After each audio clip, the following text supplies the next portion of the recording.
Morning, participants. It's nice and it's a pleasure to really talk to you all and provide this present this webinar on such an interesting topic, which is basically the buzz of the current time. This program on this anti-bribery, anti-corruption will be broadly, it will highlight on basics of various regulations, including Indian Prevention of Corruption Act, United States FCPA, Foreign Corrupt Practices Act, and UK Bribery Act, with also some highlights about other regulatory frameworks. It will also talk about the what are the do's and don'ts, and what are the broad differentiation among bribery and its related terminologies like gratification, facilitation, solicitation, or lobbying, etc. So I hope this will be really a great journey of 2 hours on this relatively newer topic. And let's fasten our seat belt and have a fantastic journey of next 2 hours. Let me just share the screen. In fact, as my colleague Mona Lisa told that it will be an interactive session, and definitely we will take up the questions intermittently in between, if it is in the chat box or otherwise giving a pause to the program. So I'm sharing my screen.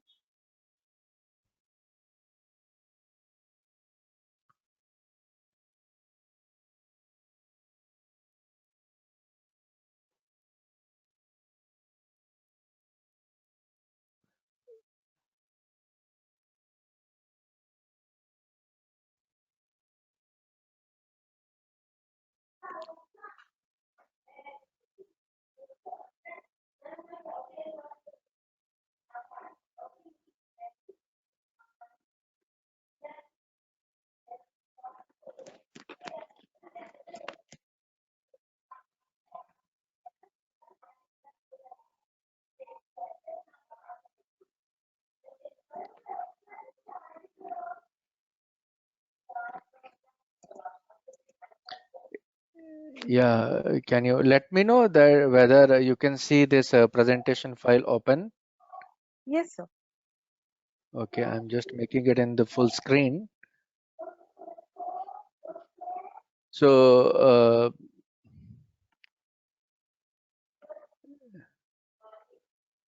yeah, I am on the slideshow. Can you see the slideshow? Yes, sir. Okay, so let's start with this.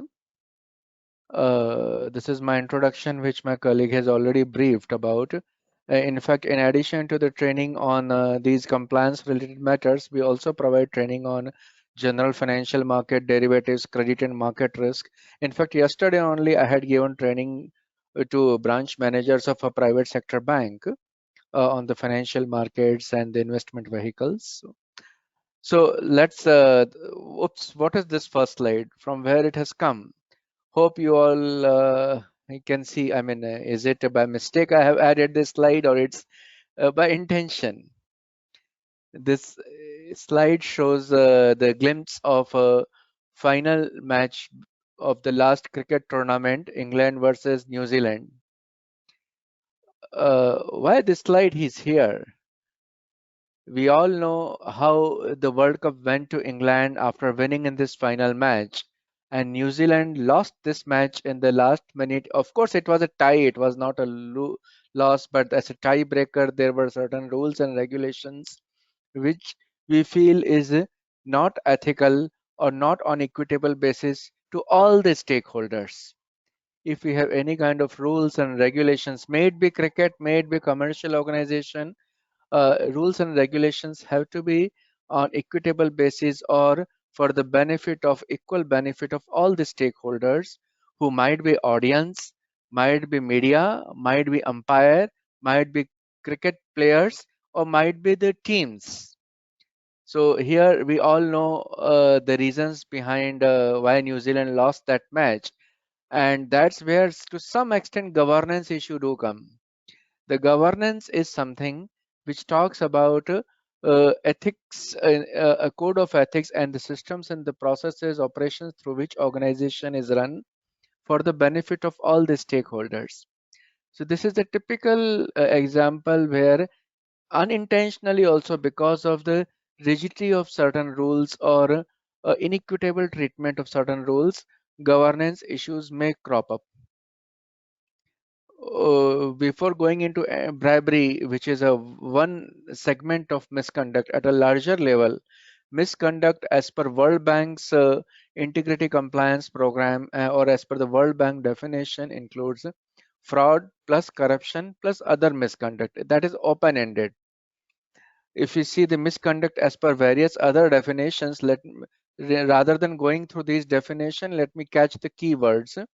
Misconduct broadly it includes a forbidden act, unlawful behavior, willful character, improper or wrong behavior, willful disregard, gross negligence. So these are the various definitions of misconduct. Deliberate violations. If we look at our Indian laws, let's straight come to Prevention of Corruption Act in India, Section 13 as amended in the recent past. It says about misconduct, which says that okay, a person converts for his own use or any property entrusted to him. Somebody else gives him some money or property, and that other person act as if it is his own.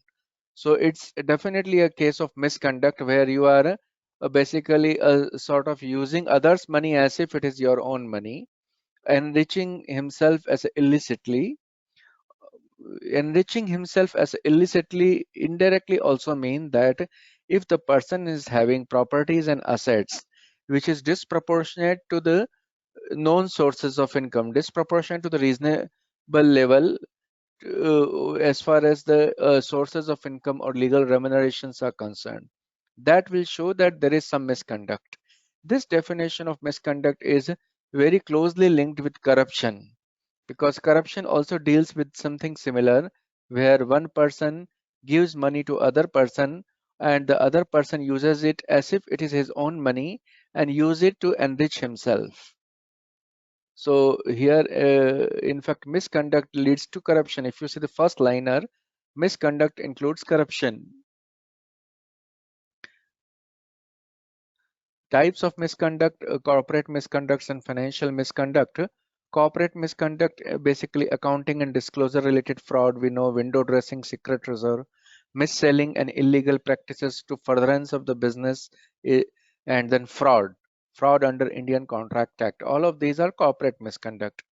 Financial misconduct where directly money is involved, which includes bribery, corruption, money laundering, and misappropriation of funds.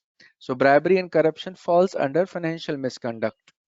Another example, example of a misconduct is like within the cricket. I'm back in the cricket now. So here example is like tampering of the ball. Here, again, this act is basically to take undue advantage due to the tempered ball and to the bowling team, fielding team vis-a-vis the batting team. Here, it is a case of win-lose, like one guy is winning over the loss of the other guy. So it's a clear case of misconduct. Fraud, as I mentioned, that's a part of the corporate misconduct. If you see various definitions of fraud under Indian Companies Act or Contract Act or even under United States regulation, what Supreme Court over there has mentioned, fraud basically includes the words or means abuse of position committed, gaining undue advantage, injuring to the interest of the creditors and lenders. Then under Contract Act, there is it says the fraud must have the intention to deceive other. In the United States regulation also, fraud means basically false misrepresentation of fact or concealing the facts in order to deceive somebody. So intention to deceive, intention to get undue advantage, and is a key element of fraud. Abuse of position committed, if we see in the first liner, this is exactly the meaning of corruption. So corruption here again means fraud. Corruption, if you see, corruption is basically abuse of the position or power. Gaining undue advantage, if it is very much near to the definition of the bribery. Bribery basically means gaining undue advantage and or motive or reward or giving, I'm sorry, giving undue advantage or undue influence, or doing an undue, carrying out an undue influence by giving some reward or motive so that the other fellow does his public duty improperly. Does his public duty improperly. Here public duty is the word inserted after a recent amendment in 2018, and improperly conducting public duty. This improper word is very much in line with what UK Bribery Act says. So last line, if you see here, fraud basically includes the situation of conflict of interest, personal gain for oneself by way of a loss of another person, which includes the situation of conflict of interest. Conflict of interest is basically the mother of all of these um, uh, misconduct and all of these behaviors and terminology. So we will come to conflict of interest and how to resolve conflict of interest also. So now let's come to corruptions. There worldwide there are various anti-corruption laws. Why is there a need of worldwide laws?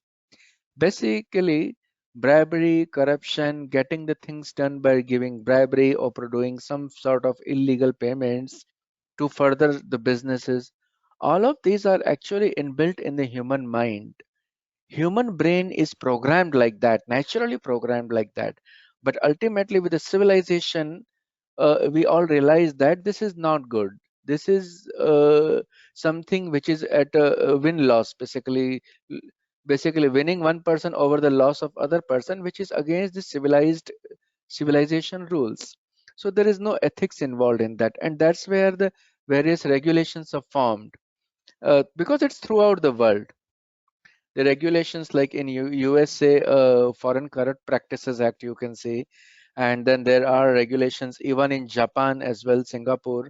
In African countries, there are regulation in Ivory Coast and Cambodia also. But of course, those are but evolving. Those are not so much robust regulation. The most robust regulation, if you see, that relates to UK Bribery Act. UK Bribery Act is very much robust in addition to Singapore and Japanese laws. Bribery has a lot of nexus with other buzzwords like ESG, GRC, AML. If you environment, social governance, bribery has to do a lot with the governance because anti-bribery is one of the governance aspect. GRC again, governance, risk, and compliance. Bribery has a lot to do with the governance and compliances because bribing somebody is definitely a violation of law also. In addition, it's also a tax evasion. For example, if you bribe somebody somewhere, you are trying to hide that through accounting treatment. You may fudge the accounts to hide those payment, or to fudge those flush of funds which are used for bribing purposes. Ultimately, it's a tax evasion, and tax evasion is already covered under anti-bribery law as a scheduled offense. In fact, bribery itself, bribery and corruption itself is covered as a scheduled offense under anti-money laundering law. And of course, bribery is concerned with the conflicts and gifts, because conflicts is the mother of bribery, and gifts is one of the important sources of bribing.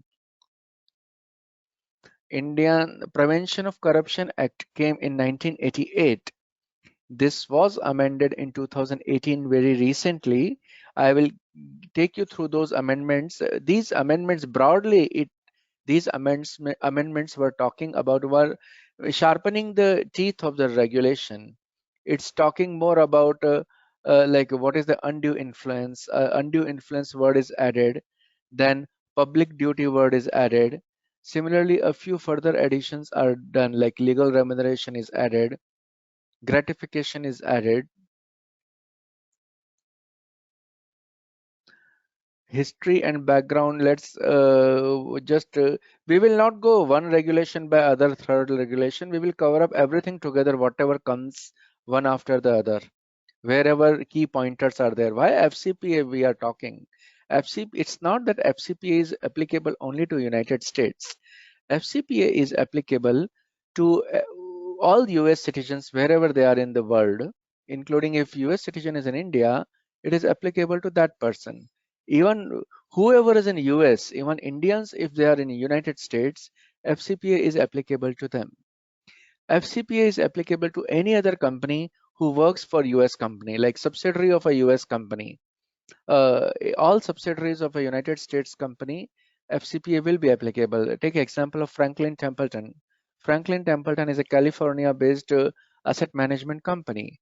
It has subsidiaries in India, Brazil, Argentina, Korea, Singapore, Hong Kong. All of these will be covered by the FCPA. FCPA will be applicable to all of these. In addition, FCP is applicable to all US listed companies, like even which it will include ADR issues as well. For example, ICICI Bank, Infosys. So it will be applicable to ICICI Bank, Infosys type of companies who have ADR issues abroad or who borrowed FCCB funds. It's not only that company, the whole group, it will be applicable. For example, within ICICI Bank, FCPA is applicable to all subsidiaries of ICICI Bank because it is the whole group. I think there are a few participants from ICICI Bank, and they will definitely agree to this.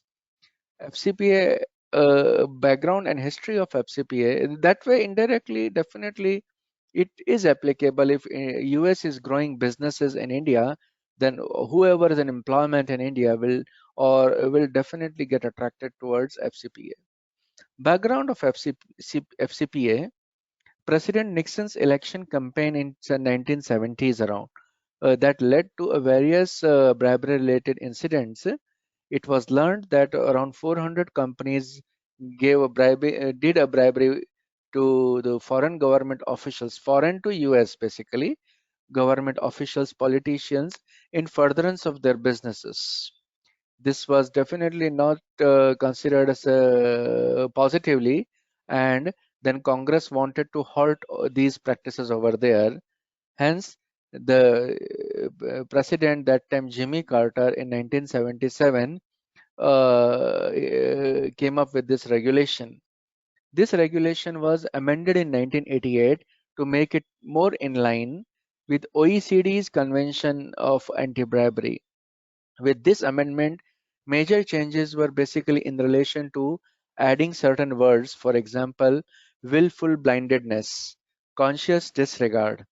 In addition, it gave a leeway for facilitation payments that, okay, if you are making some sort of reasonable facilitation payment, which is generally not affecting the, or generally not creating conflict of interest, that it has allowed that all such sort of facilitation payments, small payments, will be considered as a legal payout.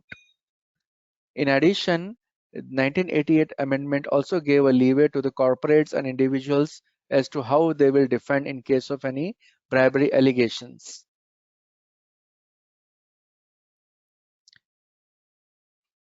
FCP, there are two regulations, two regulations as far as US is concerned. FCPA, which is basically payment to foreign government officials to US, and second is a federal bribery statute, which talks about the bribery payout to US government officials. As in addition, UK Bribery Act is already there to serve both of these purposes. Section 6 specially talk about the payout to foreign government officials, while the other sections of UK Bribery Acts talk about payout to all UK officials. Key elements of FCPA, it talks about two types of violations. One, anti-bribery provisions, that okay, briberies are illegal. Second, keeping books of accounts in such a way which hides the bribery payout. It says that books and records should reflect the actual financial transaction in genuineness, and there should be internal proper internal control so that such bribery payouts, if done, can be detected. If these things are not there, again, that is a violation of FCPA. So that way, there are two distinct provisions, one on the accounting book side, other is on the actual bribery side. As far as actual bribery side is there, the concerned authority is Department of Justice, while accounting side, the US SEC is the concerned authority, which is applicable to all listed companies. So as far as Indian companies are there, even this accounting related aspects on book keeping proper books of accounts and internal control, that is applicable if they have ADR issues in US. This more or less I covered that to whom the FCPA is applicable. So it is even applicable to Indian persons who uses US infrastructure, land or email communication, wire transfer or travel, airlines, etc. in furtherance of bribery activities. Enforcement agency, department, there SEC and Department of Justice I already mentioned. Department of Justice, in short DOJ, monitors the bribery payouts while SEC monitors the accounting related records only for US listed companies. The penalties, if we see criminal penalties are there. See, under FCP and UK bribery, there are different type of penalty. If in case of bribery allegations happen, one is a criminal penalty, then civil penalty, then penalties under money laundering related laws, Alternative Fines Act, or POCA, Proceeds of Crime Act. Under various regulation, penalties start. So adding all together, penalty figures are much higher. Otherwise, only plain vanilla criminal penalties are roughly $2 million for the corporates and $1 million for the individuals involved in with that. But that is along with a 5 year, up to 5 year imprisonment. In UK, it's £5,000 or up to 1 year imprisonment. But in case of the repeated offences, the fine can be anywhere while it may lead to 10 year imprisonment. Plus, there can be confiscation of property under Proceeds of Crime Act. POCA, Proceeds of Crime Act is an anti-money laundering law in the United States. In India, coming to India, criminal offense, it is considered as a criminal offense again worldwide, almost throughout the world. Bribery, corruption, etc. are considered as a part of criminal offense and is a part of criminal of code of criminal procedures. This is, as I mentioned, it is a part of scheduled offense under Prevention of Money Laundering Act. Enforcement agency is Enforcement Directorate, which is also the enforcement agency for anti-money laundering law, prevention of money laundering law. Prosecution normal is 3 to 7 years in India, but in case of habitual offender, it's 5 to 10 years. This habitual offender has to do a lot. It is like you might have heard about fugitive offender. In case of Prevention of Money Laundering Act, Vijay Mallya, who basically runs out of the country with the laundered funds and all those. So that is a fugitive offender. Here, the concept is a habitual offender, which is a repetitive offender. For that, the prosecution is up to 10 years. What if somebody is compelled to bribery? In India, there is a special section 8 under Prevention of Corruption Act, which says that if you are compelled to give bribery and you don't want to give bribery, okay, you can give bribery, but within a week, you inform to police or any other concerned authorities, police or enforcement directorate, you must inform within a week. That's what it says clearly. In that case, once because you yourself are informing, it's fine. Then you will not be questioned on this giving of the bribery. Now, what are the defenses? Almost throughout the globe, the defenses to corporates and defenses to officials are like there, like defenses to corporate. If the corporate, in case of bribery allegation, in case corporate proves that okay, they have sufficient compliance frameworks and procedures and tight control, training and awareness, the full risk assessment framework, etc., then it will give a very good defense to the corporates. For individual officials like executive directors, independent directors, or the key managerial personnel, they have to prove that they were not aware of this bribery event. They did not consent and were not in consent and connivance to this bribery event, or in this event in furtherance to bribery activity. They were not involved, they did not have knowledge, and they did not give consent, and they were not in consent and connivance of this event. If they are able to prove this, then they will have a very good defense. But proving this is not so easy, because normally what happen, even for independent directors, when you are sitting on the board, even key managerial personnel, company secretary, CFO, chief financial officers, these are key managerial personnel, hmm, or the officers in default under Companies Act. If you see, most of those officers are those persons who attend the board meeting or board committee meeting. Mostly it is a tendency that in the board meeting or board committee meeting, compliance certification is placed. When there is a compliance certification placed, it is presumed that it has gone through the board procedures, and all directors, independent directors, executive directors, and even KMP is also aware of the compliance certificate, and then later on they cannot deny.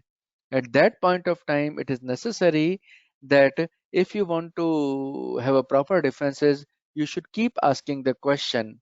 You should keep objecting, keep asking the question as to how do you know that there is a compliance to Shops and Establishment Act, there is a compliance to so and so act, there is a compliance to anti-bribery law, compliance to anti-money laundering laws, insider trading regulation. How did you arrive at it? They should keep asking the compliance officers or company secretary, and those questions should be minuted, because it should come out that directors questioned the authenticity of compliance certificate. Otherwise, later on they cannot say that they were not into consent and connivance of the bribery related event. Coming to next slide.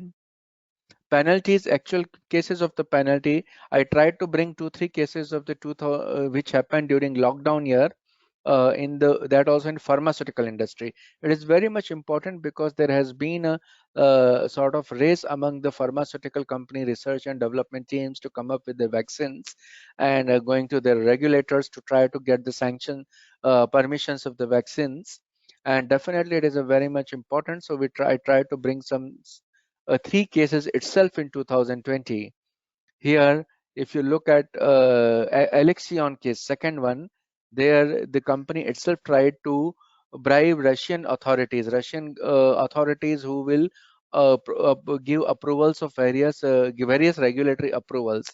Alexion tried to get the regulatory favors in respect of their newly launched product. Apart from that, in its subsidiaries at Brazil, Colombia, and Turkey, they did not have proper books of accounts to really check that the bribery was given or not. In Novartis subsidiaries in the uh, Southeast Asian countries tried to bribe the governments of those countries to get the sales of their own product. Similar thing in Cardinal Health's case. These are the 3 cases of the pharmaceuticals throughout the globe. In fact, very recently, just I think hardly a month ago, there was a case in China of an asset management company where the CEO of that asset management company, Mr. Lia Xiaomin, he was sentenced to death just a month ago. You may look at the Google. In addition, earlier cases or in the other industries are also mentioned here. So these penalties are by DOJ and SEC separately. DOJ for bribing event, SEC is for accounting records related events. Coming to what is bribery, the bribery is definitely, yeah, the bribery is definitely doing and giving an undue advantage to somebody so that that other fellow does his public duty improperly. If we look at the various countries scoring, which slide will come later on, but I may say just now, across 200 nations, the from cleanest, if the cleanest is given the first rank, Japan falls in 18th rank, US 23rd rank, and India falls on 80th rank, which is around the median level. So let's take up the first question. What do you understand by bribery? Mona Lisa, can you just take the poll? Let's do a poll of it. Yes, sir. Launching the poll.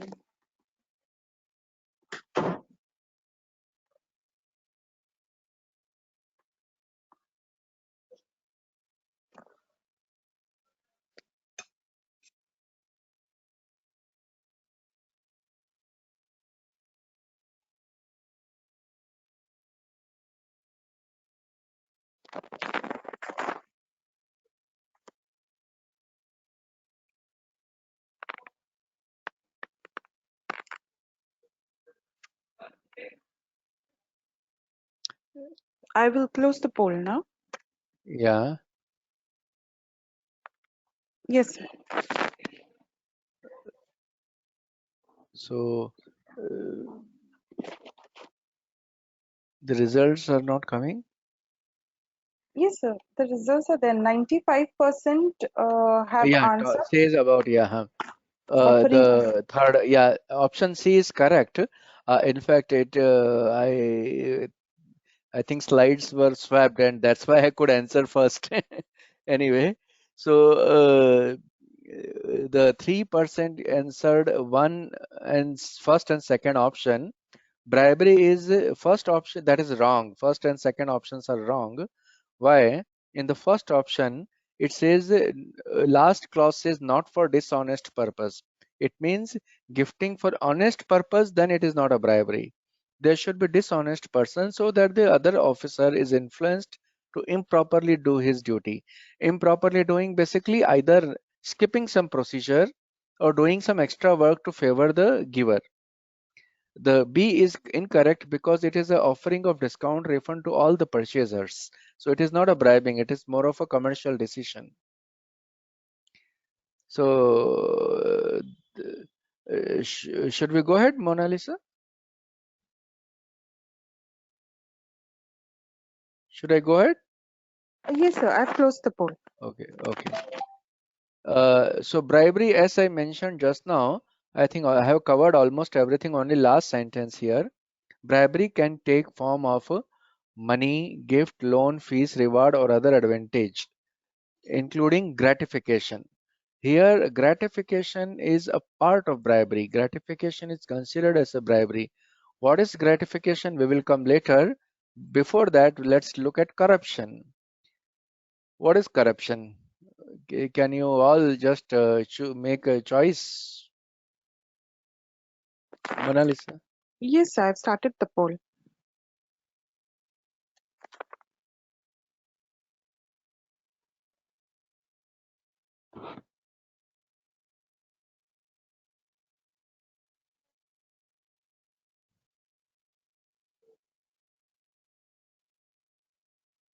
In 10 seconds, I'll close the poll.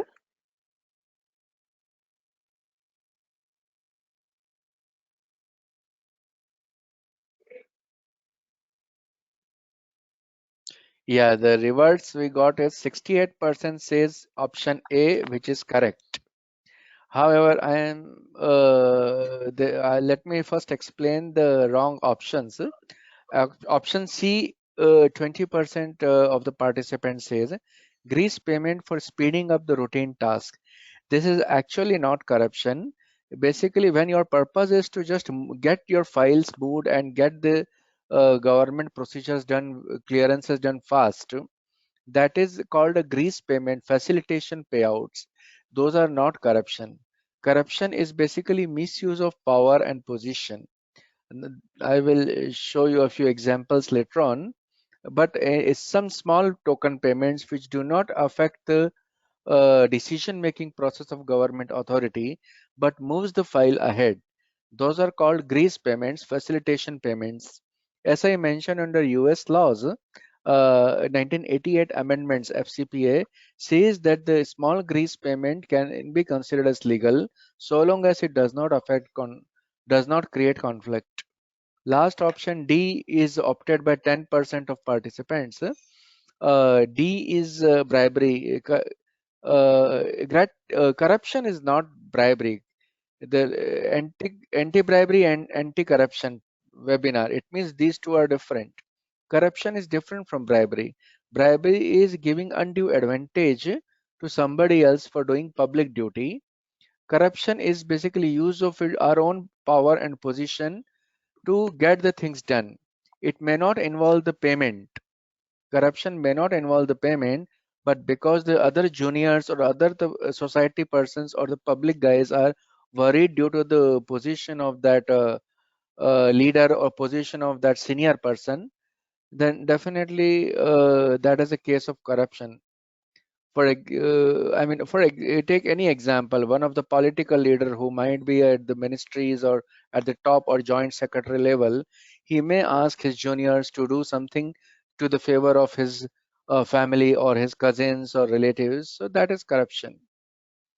So that way, option B is opted by a few, voluntary voluntary reward for some services and benefits rendered.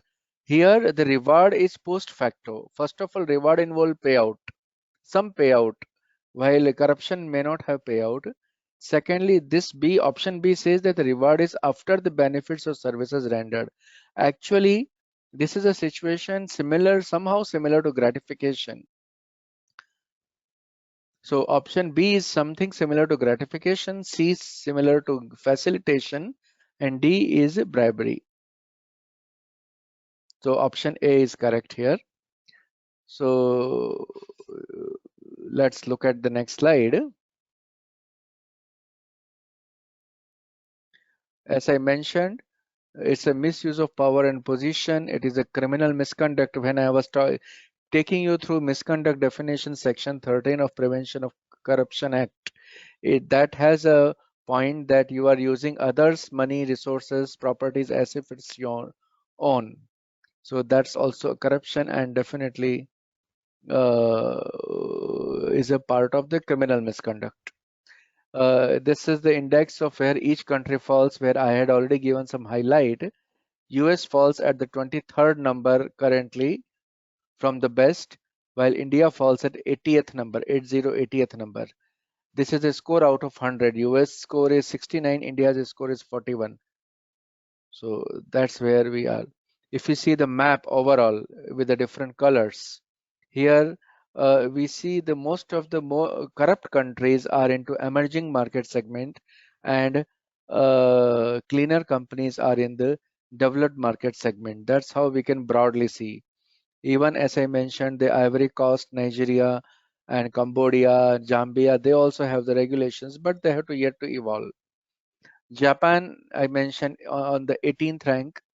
The best of regulations are with UK and Japan, Singapore. They all fall in the among the top levels.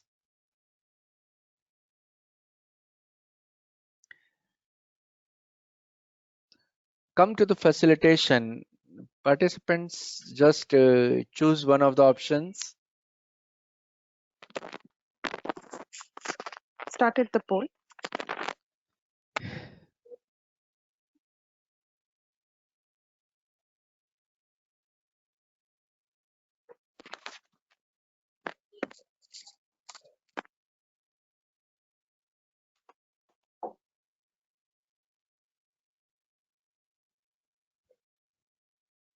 I'll be closing the poll in 5 seconds.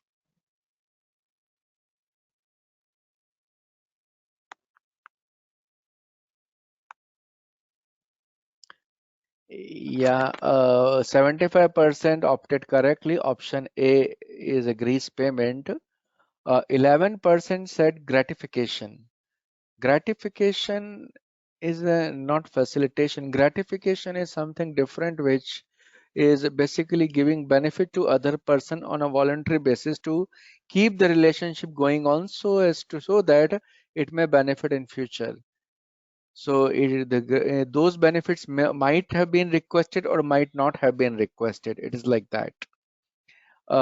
Facilitation is not bribery. In bribery, the payments are basically illegal. Legal bribery is nothing actually. There is no concept of legal bribery. There is a concept called facilitation in FCPA. So those are allowed under FCPA. Even World Bank also in its guideline on integrity compliance program says that no facilitation should be allowed. Even the ISO for anti-bribery says discourages the facilitation.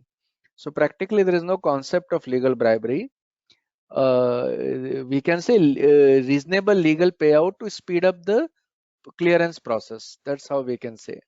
But once you add the word bribery, then bribery means giving undue advantages. So there is no concept of illegal legal bribery.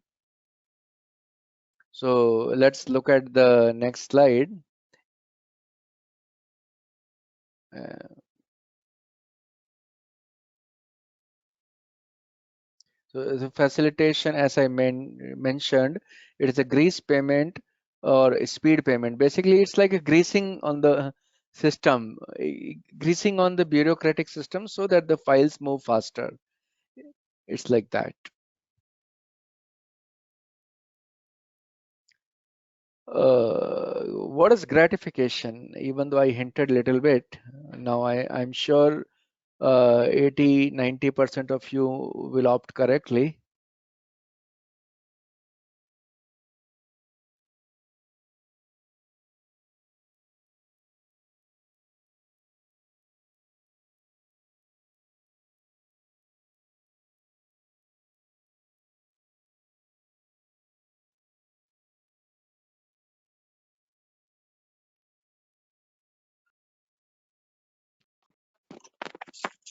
I will close the poll in 5 seconds.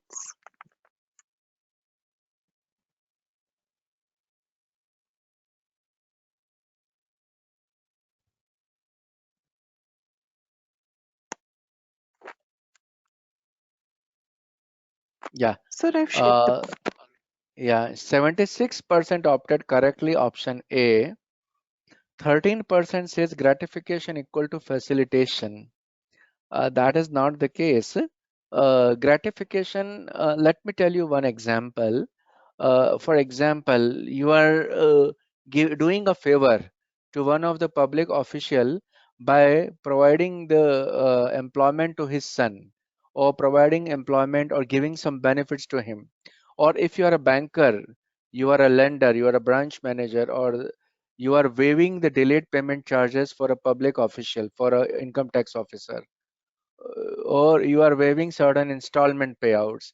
You are providing longer moratorium rather than 6 months. Let the moratorium be for 9 months. So those are the situation where undue or benefits are given. It need not be in the monetary terms, but these benefits are given with the purpose of keeping the relationship on, keeping the good relations on, because because in future this may help him. He may ask some other favor in the future. So that is the scenario. It includes monetary as well as non-monetary benefits, both sides. It may include any kind of giving loan, clearance of the loan, or sanctioning a loan even though the credit worthiness is not good, or waiver, lot of waiver, waiving the penalty, waiving the last installment, which were not supposed to be done. All of these. So it may also include giving the employment, promotions, career growth to the relative of the income tax officer, which are undue. So all of these are gratification. And facilitation, as I mentioned, is a small payouts done to just move the file to the next table or next step, but without hurting the decision making process. It's for just, for example, your loan application is lying on the table of somebody who went on leave, comes back again, goes on leave, then sometimes goes on lunch and have a cup of tea, goes to home. So somewhere you have to just request him and just try, may need to make small payouts, but it is not affecting his decision making process of whether to provide loan or not. So this is what is facilitation. So gratification is not equal to facilitation. Gratification is not allowed. In US, facilitation is allowed to some extent. Gratification is not a compulsory payout. There is no compulsion to make gratification payment. It is a voluntary benefit given, either payout given or benefit given. It might be a abnormal gift given. For example, on festival occasions, giving a too abnormal gift without any benefits out immediately, but just to build up the relations. Hope it is clear. If you have any question, do let me know. Is there anything on the questions tab, Mona Lisa? If there are, we can Uh, take one or two questions. no, sir. Right now there are no Okay. questions as such. So hope this is clear. Or if you have any question, I can take one or two question. Maybe you can ask by unmuting yourself or write on the chat box. I may take 5 minutes later.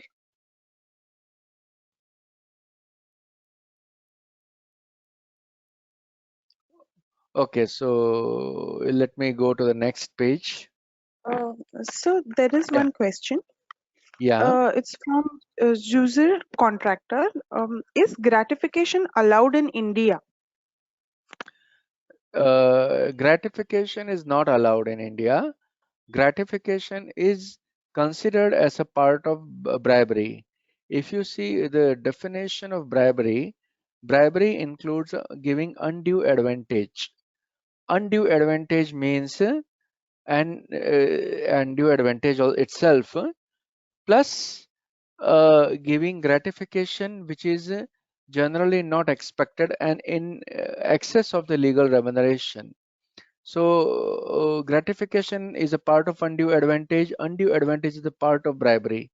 If you read out section 7, and because bribery is not allowed, gratification is also not allowed. That's what is the current scenario. Throughout the world, gratification is considered as a part of bribery. It's not just India. Any other Uh, question? yes, Mr. Srinath Shri Krishnan would like to ask a question. If you can please unmute and ask the question. Yeah. Uh, Hi, this is Srinath here. So actually, my Yes, question Srinath. was more similar to the one which you recently, you just answered relating to whether grease payment and gratification are allowed. So when you said that grease payment and gratification are not considered as bribery, so what did you mean by that? Because now, as you just told that bribery is, I mean, gratification and grease payment are part of bribery. So how do we really see the difference here? No, I think there is some difference in understanding. Yeah. What I said that facilitation is same as grease payment. Hmm. Gratification is another item. Correct. Gratification, another item, is part of bribery. So bribery Okay. includes gratification. So gratification is part of bribery. That is one line. Other Okay. line is a facilitation, Hmm. which is called grease payment. So that way, Correct. facilitation grease payment group. This group has nothing to do with bribery, nothing to do with the gratification. Now, Understood. as per US laws, FCPA allows facility. Sorry, FCPA allows facilitation grease payment. Only that group it is allowed over there. Okay. But that's what it says. But if you look at other countries, facilitations are not allowed. Even in India, also not allowed. Japan, Singapore, UK Bribery Act, it is not allowed anywhere. Got it. Thank you. Thanks for the clarification. Thanks. Thanks. Welcome. Uh, so should I move ahead? I may take a couple of um, questions, maybe 10, 15 minutes later. Or if there is anything readily, I can take it. so there are more questions. Another Uh, question is, should I go ahead or you want to no, I continue? think let me just take the webinar for 15 minutes. Then I'll take a couple of questions. Okay, sir. Otherwise, I may not be able to end. So at least the main parts, let me finish off quickly. Okay, sir. Okay, so after gratification, let's just take simple cases, examples. Uh, this example is more from understanding purpose. So for the time being, you may ignore the public official or government official angle, you may consider in general an employee of your company handling X bank transactions. Basically, he's dealing with X bank very frequently. He approaches branch manager of X bank to expedite his personal loan process. Your employee is handling the bank transactions on behalf of your company. So that way he built up the relations with X bank. But for his personal loan also, he approached branch manager to expedite his personal loan. Now, what is this considered? You can answer on poll, or you can just answer. You can answer by poll. Thereafter, we can discuss if you have some comments. Maybe you may poll first.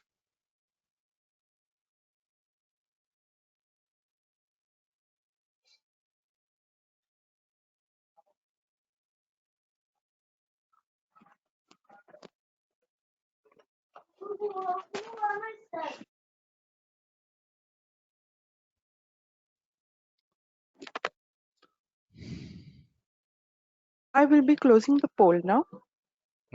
Yeah. Yes, I have shared the poll. Yeah, here misuse of power is opted by maximum persons. Then 55%, 34% says facilitation, 11% gratification. It's definitely not a gratification, because there is no payout or no other benefit given by one person to other person. So I don't think it's not a gratification at all. Uh, Facilitation, of course, when your employee goes to the branch manager, visits, have a cup of tea with him, and request him to kindly expedite my file quickly for loan application, it is of course a facilitation, because it's but natural you have a cup of tea, or your employee have a cup of tea with your branch manager, your employer's branch manager, and then request. So it is a very well sort of facilitation. Misuse of power also we can make it.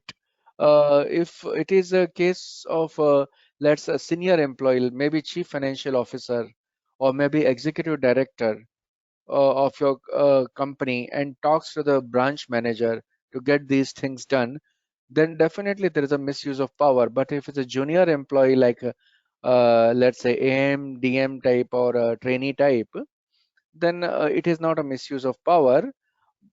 So in that situation, misuse of power will be wrong. Then only facilitation will go. Misuse of power will be right if it's a chief financial officer or executive director talking to the bank, and the bank, you and your employer is one of the most valuable client of the bank. Then of course misuse of power is there. Hope this is clear. Any comment or anything? Maybe you can unmute and say.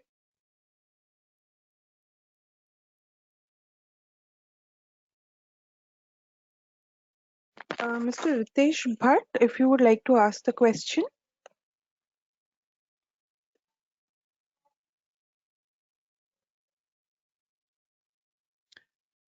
Ritesh, any question, or should we go ahead? You have Okay. to unmute, please.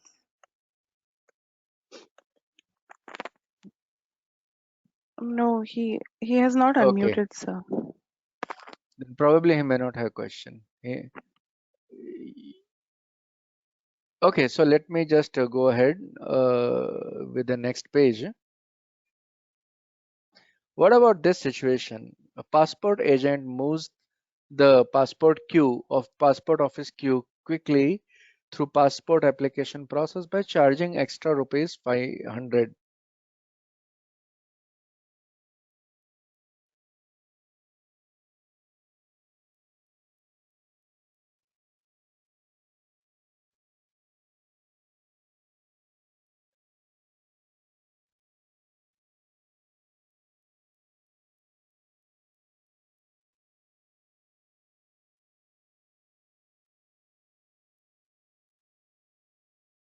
I will close the poll in 5 seconds. Yeah. It's a interesting. View is equally divided between A and C, facilitation and bribery. I was really excited to see what the audience says, audience poll of KBC. It's definitely, it did not give me a clue which option should I choose. Anyway, facilitation and bribery both 40%, gratification 20%, almost equally divided. That's what is the situation. It's true that the poll will give a equally divided results. Here the situation is that somebody has, if the passport agents prove that he just tried to facilitate the speed of fast queue, he just tried to speed up the process, that's all. If that is proved, then it is a facilitation. But if it is proved that no, this ultimately affected the decision making process of the person sitting at the counter, he was just running through the file just because he received 500 or part of it. He was not opening the file, just turning 2 pages and signing off. So ultimately, if the process is speeded by compromising the decision making process, then it is a bribery. So in case of allegations happening, investigations will find out whether this speeding up the process resulted in a compromise of decision making. If there is a compromise of decision making, it is considered as a bribery, and if there is no compromise of decision making, it is considered as a facilitation. It is not a case of gratification, because generally gratification is somewhere a big benefit, large benefit given, and not a small payout. Gratification is not a tips. Facilitation can be some tips, bakshis, but gratification is not a tip, but it is more of a voluntary benefit given to keep the relations going on, so that in future also some benefits will be received. Yeah, I don't. It's not a misuse of power, because it doesn't gives a feel that a passport agent will have any power in the passport office. So let me take it to the next poll. HOD, head of department of your company. He has a lot of work actually. So all of a sudden, maybe quarter end or year end, April month, whatever, lot of work. So he approves, he asks subordinates to come on Saturday, Sunday, or maybe to do overtime till midnight against the promise to approve future leaves. So what is this?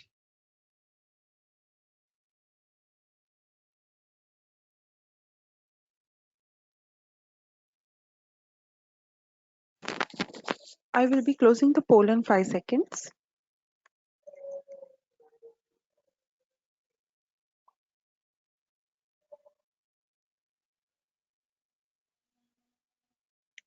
Yes, sir, the results are shared. Again, the results are equally divided. In fact, from this audience poll, I did not get any clue which option should I choose. It's equally divided between A, B, C. Here, it is definitely not a case of bribery. D is definitely wrong, because there is no payout to anybody. It is a misuse of power, because head of department, your boss, to the person to whom you report, definitely he is in a position to use his power to some extent or to a great extent and compel you to do overtime. Due to this, definitely there is a case of, this is a case of misuse of power and case of corruption to that extent. There is no facilitation, because approving future leaves is not a small token payouts or bakshis.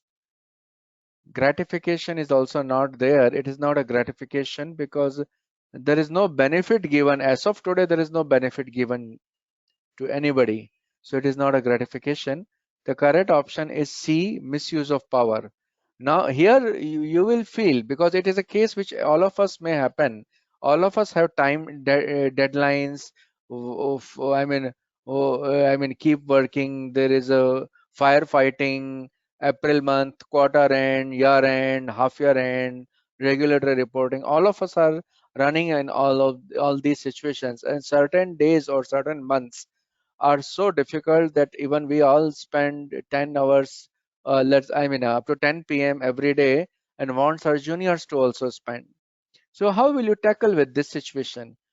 Will you really approve ask them to come now and with the promise that you will approve the future leaves? Any comment?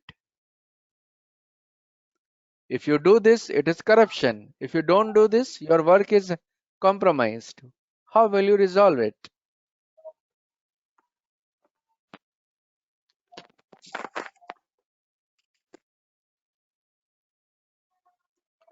Mr. Satish Gopal Krishnan, if you would like to say something, you can unmute, Yeah, please. yes, Satish.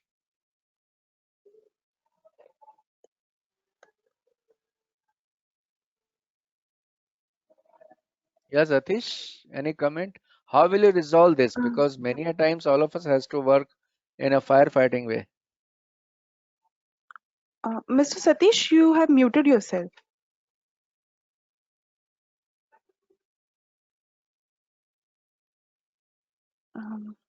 No, Mr. Manoj Kumar, if you would like to say something, you can unmute, please.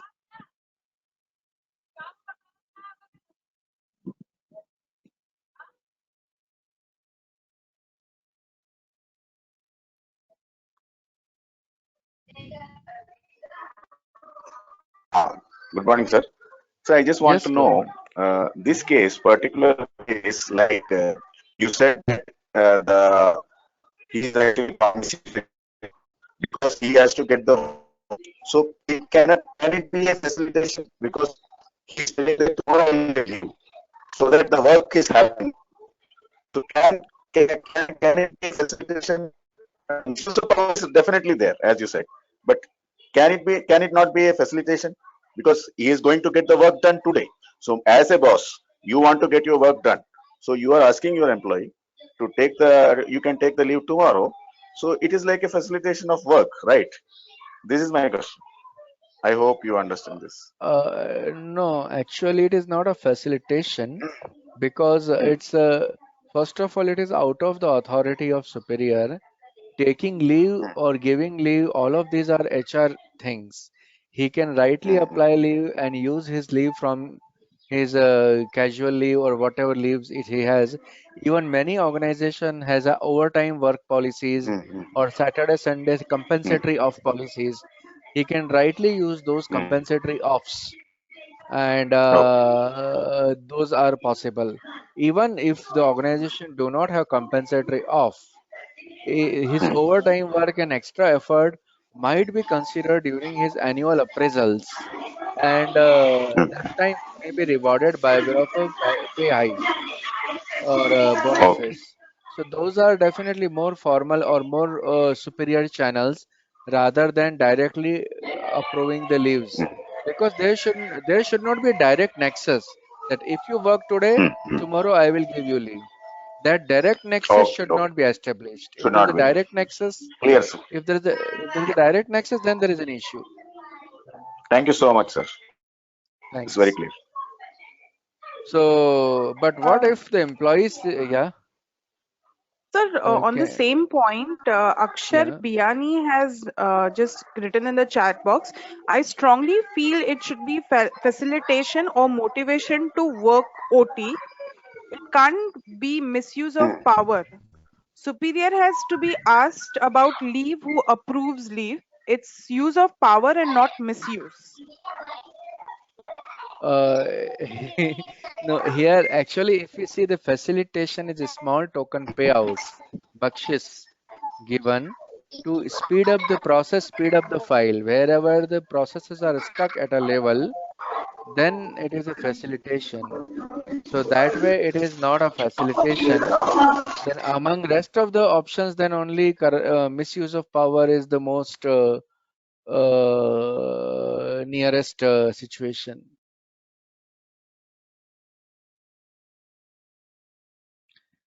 Mr. Manoj, no, he just muted. Okay, so you can go ahead. Okay, so next slide, work from home situation. Let's talk a little bit about the current phases, current situation where we all are working from home. How this does it relate to bribery or anti-bribery? Definitely, it relates because many times with the payments are done through credit cards, debit cards, net banking, online payouts, even the vendors. The most of the bribery situations, the earlier penalty cases which I mentioned in pharmaceutical industry, all of those related to the situation of vendor collusion. The chances of vendor collusion or distributor collusions are very high in case of work from home because there is no monitoring. Because of this, there can be unlimited communications, and the desperate vendors who are also on the loss side due to lockdown, they will be much more desperate to get the businesses and good opportunity to collude with the employees. So chances of bribery potential increases, basically potential of bribery activity increases. Even your debit card, credit card payments, net banking payments, here the goods are delivered from one spot to other spot. Both of the spot is neither is not an office. Goods are delivered from some retail shop to directly somebody's home. So their way there cannot be any kind of track of the delivery challan that which were these goods, who paid it, who received it. Even most of the time, the bills were saved. Even if there are bills, those are saved in the personal desktops or laptops and do not form or do not come into the ambit of the financial recording system of the company. So that way, a lot of bribery payouts can happen, which are outside the accounting record. We can say completely outside the CFO's record financial system of the company, and those parallel briberies may create certain favors or undue advantage which was not otherwise possible. So work from home is a typical situation which increases the potential of bribery related events. So the first point I had already told, come to second point, loan moratorium or rescheduling, moratorium of loan during lockdown phase or reschedulement thereof, especially for your related party borrower. In case of your group company is a borrower and you are doing a moratorium of loan, definitely it is creating a lot of conflict and related party issues. It has to go through screening as per arm's length. Desperate vendor case I already told, vendor collusion, there can be kickbacks and all these. The entities which are in fiduciary capacity like venture funds, mutual funds, PMS, insurances, ULIPs and all of those, fund managers or the asset managers, they are definitely having more prone of entering into bribery related events or conflict of interest related situation. Take the situation, for example, there is a bad loan. Now, bad loan, the borrow debentures are held by, let's say, PMS, mutual fund, or AIF. They want to recover the funds. They both may collude and say that, okay, I will fund you through equity placements. You use that funded money to pay my debt. The equity placements will happen through equity fund, and that money will be used to pay the bad loans by the borrower in debt funds. So ultimately, it is a conflict of interest because equity funds will be at a loss to benefit the debt funds. Once there is a win at one place, lose at one place, it is a favoritism of fund to fund, and it leads to conflict of interest. Kickbacks in subscribing, various new placements issues, which even though the ratings are not so good, those might get subscribed because of certain kickbacks happening. So all those fiduciary capacities and communication between the issuer and the fund managers, those are much more free in that case because all will be through mobile communication. In offices, there are at least voice call recording system is there. Mobiles are kept outside the dealing rooms. But when they all work from home, to some extent, those may be compromised. SEBI just say that you needs to have your systems and processes properly to record this, but to some extent I'm not sure that SEBI and the compliances of these organizations during lockdown phase has really seriously monitored these parts. This is a summary of differences between facilitation, gratification, and bribery. The keywords in bribery: undue advantage and improper duty of improperly function performance of public duty are the keywords. For gratification, any kind of benefit which might be payouts to the charitable trust of the income tax officer, or payout to the political contribution, or any kind of valuable benefits given, obtaining waiver, giving the waivers. All of these are part of the gratification. And third, facilitation is a small payments basically on a everyday routine transactions. The payment of bribery or gratification may be by the company itself, or maybe by the group company, maybe by another company is paying out for the benefit of the holding company. So payouts may be arranged in such a way that it may bypass the main accounting records of the main company. Or many a times payouts may happen through consultants, that you are paying to a consultant their quarterly fees, and that consultant is paying to the income tax officer or GST officer. So whenever there's a regular payout to some consultant without much of descriptions on the purchase order or the bill of the consultant, it means that is a high potential alert area of a bribery event. ISO 37001 talks about anti-bribery standards. Again, it talks about bribery given through consultant directly or indirectly here, and rest of the things are same. ISO 37001 do not also consider private briberies, basically private payouts as well. Certain measures prescribed in ISO 37001 to prevent, detect, and deal with the bribery are broadly the measures are similar to what World Bank has. In the next slide, we have World Bank Integrity Compliance Program. The measures are more or less similar. Measures say that first of all, you should have a framework, policy, and procedural framework. Second, tone from the top, leadership commitment must be there from the board level. Thirdly, a very senior and the independent compliance person should be there who can directly approach to the board or to the manager, to the CEO or to the board. Regular communication, effective awareness training, regular training. It's not just one-time training while induction or while amending the policy or creating the policy. Regular 6 monthly, quarterly trainings are a must. It may be by way of e-training or direct training. Most of the emailers going for awareness should not go through some common ID like compliance at the rate, information at the rate. These should go from the personal, official ID of either compliance officer or MD and CEO. Then there should be a proper risk assessment of the potential areas of fraud, implementation of accounting controls so that the accounting system do not ignore the bribery payouts or do not ignore the flush funds which may be used for bribery payouts. Adequate monitoring, reporting, investigation procedures, auditing procedures, which also includes control testing, testing of the effectiveness or operating effectiveness of the control, design effectiveness of the control. Those are also equally important. This control testing is something where RiskPro is very much active, and we do a lot of control testing, maybe for IFCFR or overall IFC, or just for one segment of it, one or two or three segment of it. Corrective actions and continual improvement by way of revision of the policies and procedures. ISO 37001 prescribed, that World Bank also prescribed, which is more or less on the same line, which talks about the independence of compliance, leadership tone from the top, and regular assessments, due diligence. Bribery risk assessment should be a separate exercise. It should not be just one item in the risk register of 400 risk.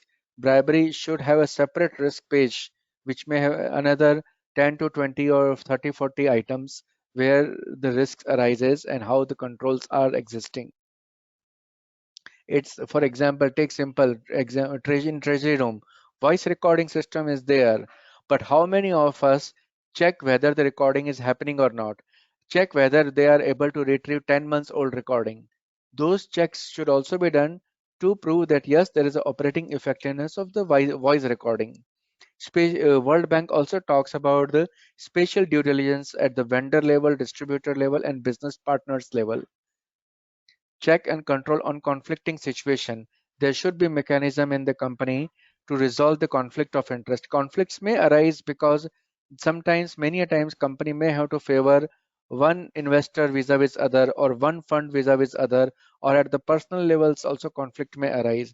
But during the meetings of where the decisions are to be made, there should be adequate procedure to disclose the conflict and to resolve the conflict.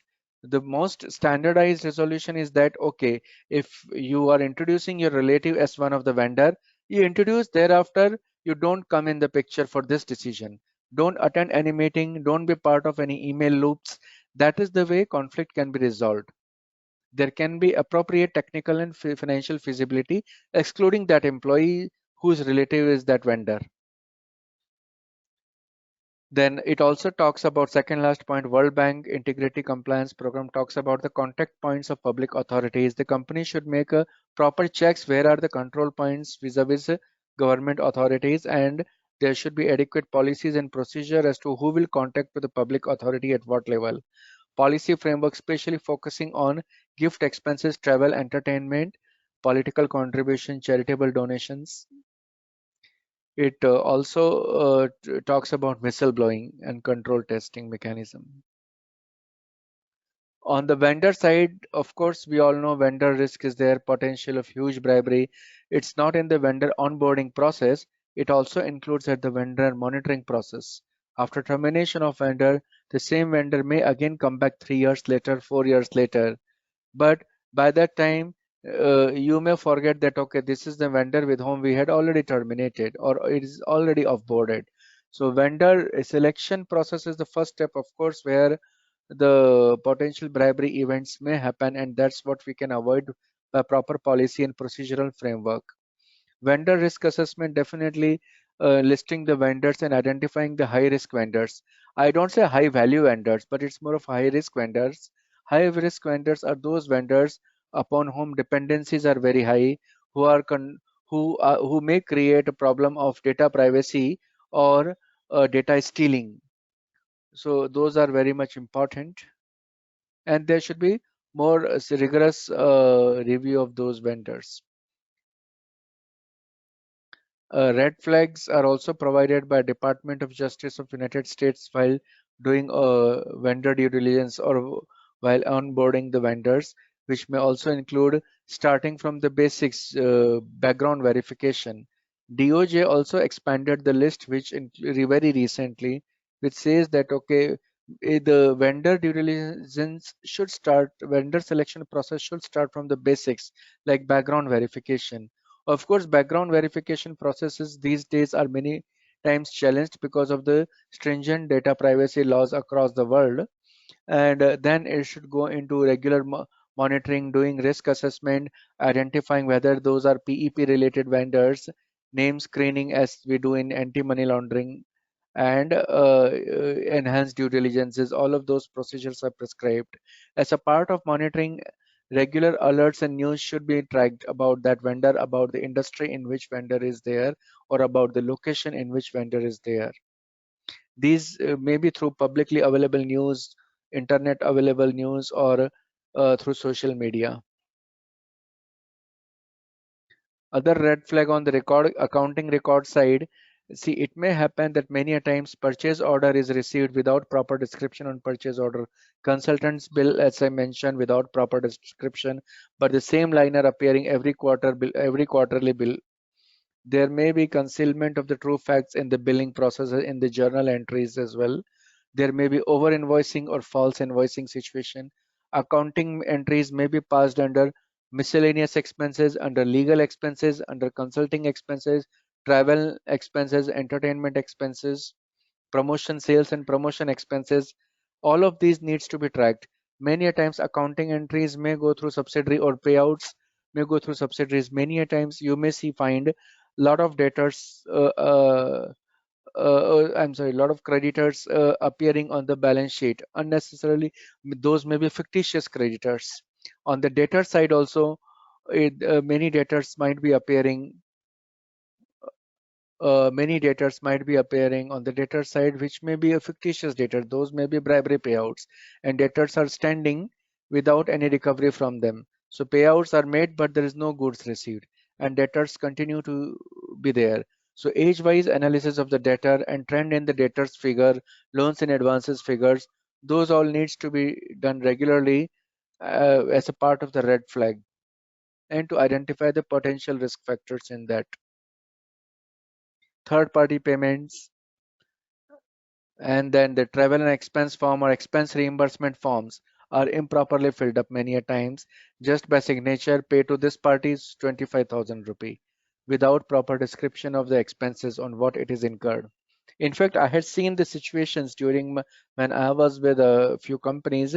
I had seen that routine conveyance expenses or routine staff welfare expenses were on the day of Diwali. Diwali is a holiday. On that day, the voucher is showing a date of 9th November being a Diwali day, and the voucher was showing certain office expenses like staff welfare expenses or the conveyance expenses for office. How it is possible? So all those clearly shows that definitely there are some potential risks of the payouts. Either those are direct bribery or those might be actual travel to the home of that somebody else.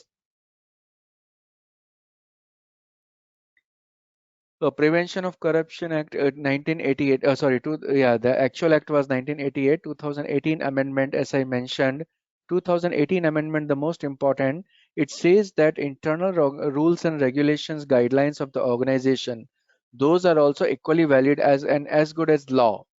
So prescribed rules and regulation of the organization also needs to be adhered to. Otherwise, it's a violation of the act itself. Undue advantage word added in place of valuable things, and it says it also includes motive and reward to do public duty improperly. Gratification is a benefit other than the legal remuneration. That's what is defined here. Public duty is, in fact, earlier it was saying official function, but it is now made more specific as public duty. Then section 7a point E says it says that if you are paying out through consultant, if you are giving undue advantage or paying bribery through a consultant, your books of accounts may be saying paid to consultant, but still it is a bribery. And misconduct is basically, as I mentioned, it's a corruption and enriching the person by himself in unreasonably at a high level. Across the globe, if you compare the regulations, straight away, if you see the below table, whether receipt of by a private party is a bribery, US and Indian laws apply to the payout to government officials. Payout to only government officials are concerned under US and Indian law. But UK, Singapore, and Japan says no, even the private briberies are covered. Payment through a consultant is a bribery. Yes, in all the regulation, it is a bribery. In India, it is added in 2018 amendment. Facilitation payout allowed? It is not allowed except in the FCPA. US FCPA facilitation payout is allowed, but under other 4 or 5 regulations, it is not allowed. So these are the broad distinction among main regulations globally. Bribery is also a punishable offense under Anti-Bribery Regulation, Prevention of Money Laundering Act, which deals with the narcotics financing or terrorist financing. It is bribery leads to tax evasion and hence money laundering. Plus directly also it's a scheduled part of scheduled offense. There are a few other regulations which also says that bribery is a part of their respective anti-money laundering law. Like in USA, Patriot Act 2001 is an anti-money laundering law, while FCPA is a bribery act. If you look at Patriot Act, it says that bribing or violation of FCPA is an offense under Patriot Act. That's what in UK. Proceeds of Crime Act, POCA, is anti-money laundering law, in addition to various other ancillary regulations. South Africa, again, POCA of South Africa, financial intelligence regulations, various regulations provides that bribery is a part of part of the money laundering offense. South Africa, last bullet point, imprisonment time is up to 30 years over there. Nigeria, Zambia also has anti-money laundering regulation. Zambia regulation is much more robust than Nigerian regulation, because Zambia regulation also deals with the investigation processes and disciplinary action. Coming to conflict of interest, mother of all offenses. Gift and entertainment is many a times root cause of the conflict of interest. Conflict of interest is a situation where there is a conflict between the personal duty and the official duty. This situation may arise in the company situation, when you have to do a favoritism to one of the group company at the loss of other group company. For example, profits may be transferred from profitable unit to loss making unit, so that there is a tax evasion. So those various types of conflicts do arise. In case of related party, the main test is that whether conflict of interest is a main test for conflict of interest is whether the situation is win-lose or win-win. If situation is win-lose, like one company is winning over the other company, then it is a conflict of interest. But if the situation is win-win, then it is not a conflict of interest. It is called leveraging the connections, leveraging the contacts. If one of your group company is expert into IT related services, can do cyber crime and crime check and cyber security check, let that your related company come forward and do the cyber securities mechanism for all the group companies. That is a win-win situation. That is not a win-lose. That will be win-lose if the contract terms and the payout terms may be so high or so low that one company is losing and other is benefiting. So the main check is that whether the trade is leading to win-lose or win-win.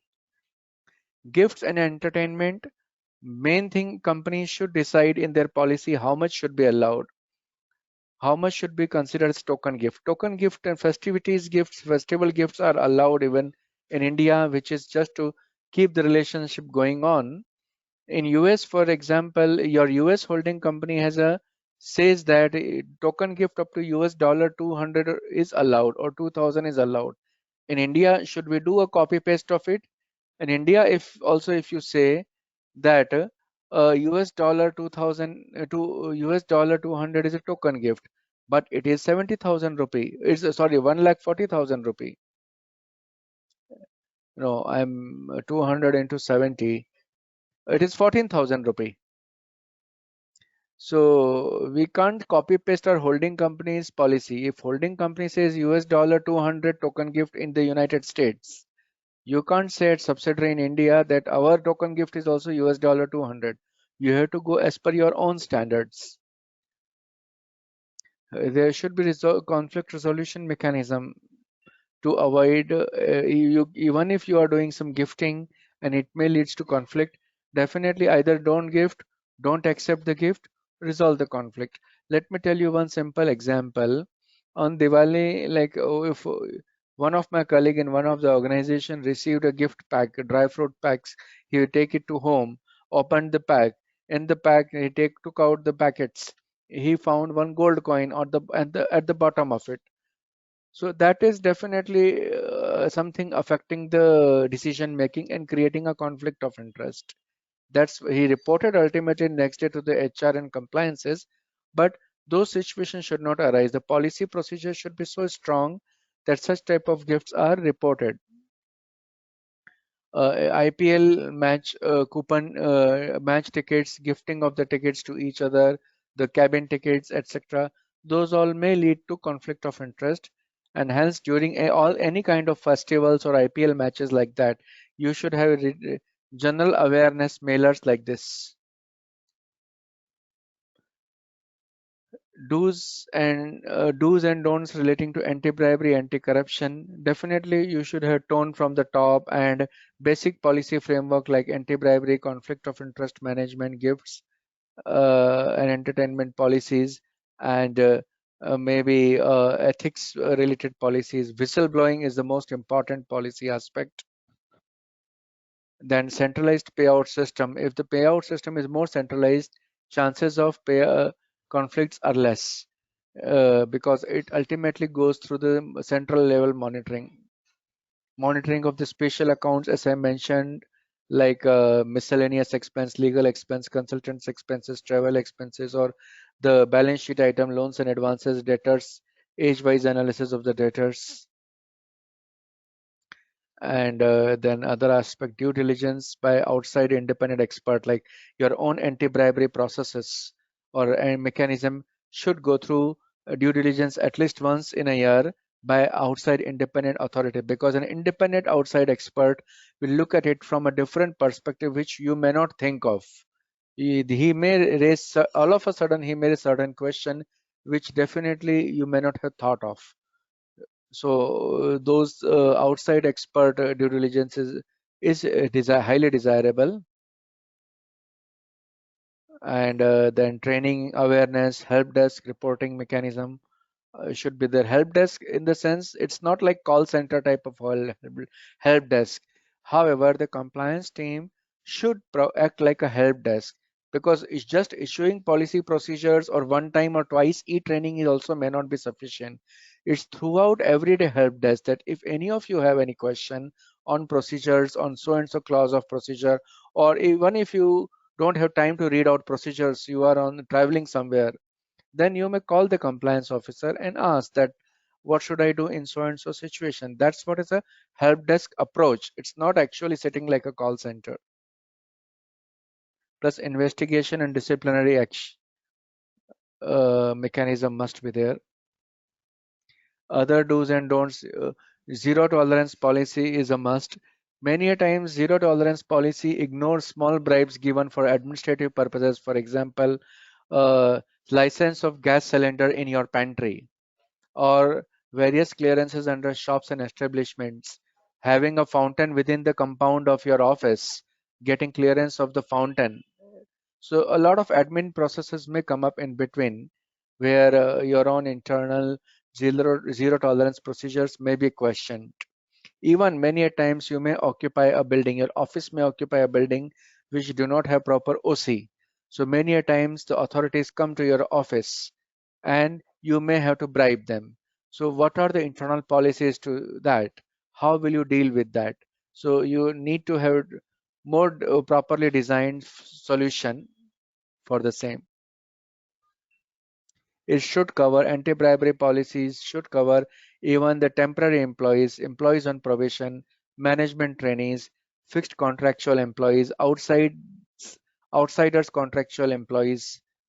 All of those must be covered. Then avoid bypass, do not bypass the bribery action or bribery communication done by your seniors also. That is a must. Whistleblowing is one of the important mechanism. Avoid non-customary gift and avoid kickbacks, gratification, corruption, etc. Keep a radar on the related party transactions. So it's okay. Saying do's and don'ts is one way, and trying to implement, getting the framework done, and regular trainings are definitely the other way. And what is ultimately required? Ultimately, what is required is internal instinct to fasten the seat belt.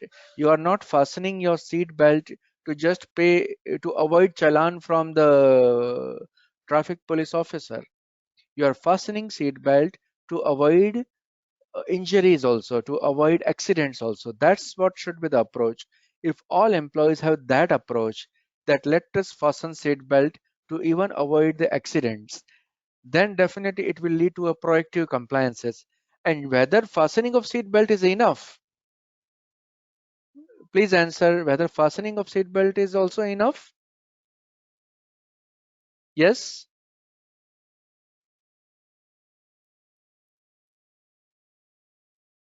Fastening of seat belt is also not enough.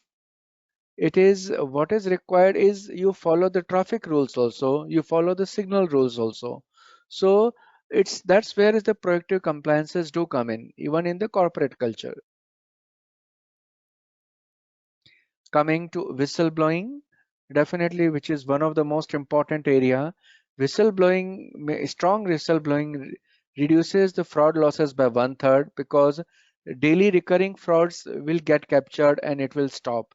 Secondly, other fraudster employees who wanted to do some fraud will not dare to do fraud. So those are important things. For example, fraud losses, take the recent case of PMC Bank, where 44 employees of credit risk department approached RBI and blowed the whistle. Definitely fraud losses were stopped over there. Take the case of PNB Bank. So definitely strong whistleblowing process is a must to stop the fraud at certain level. We all know what should get reported as a whistleblowing, not only the payouts, briberies, but also the accounting frauds, window dressing, secret reserve, everything should be tracked. Misuse of office premise, etc., should also be taken into consideration. Take simple example: if one of your employee is misusing the guest house of your company or misusing the car and chauffeur of your company today, tomorrow he may misuse the funds of the company. So that's how you should keep a radar through HR records. Keeping anonymity is a must, definitely, and having a strong no retaliation policy, anonymity, privacy policy for whistleblower, all of those are must. With the example, if you see the Nifty companies, half of the Nifty companies had a whistle blown in last 2 years, and which led to 4,500 whistleblowing complaints. Practically, number of whistleblowing complaints or number of employees who blow whistle is generally 1 to 3%, 1 to 4% of total number of employees in a good whistleblowing mechanism. Very strong and good whistleblowing mechanism. Out of 1,000 employees, 10 to 40 employees does whistleblowing every year. Whistleblower blowing may be genuine complaint, may be false alarm, or may be personal grievances which can be sent to the HR. False alarm should not lead to punishment to whistleblower because whistleblowing sometimes may be out of suspicions also. So let that be encouraged. So that's how strong whistleblowing mechanism is a must, because one person sitting in the compliance as a head of compliance and only head of is not enough.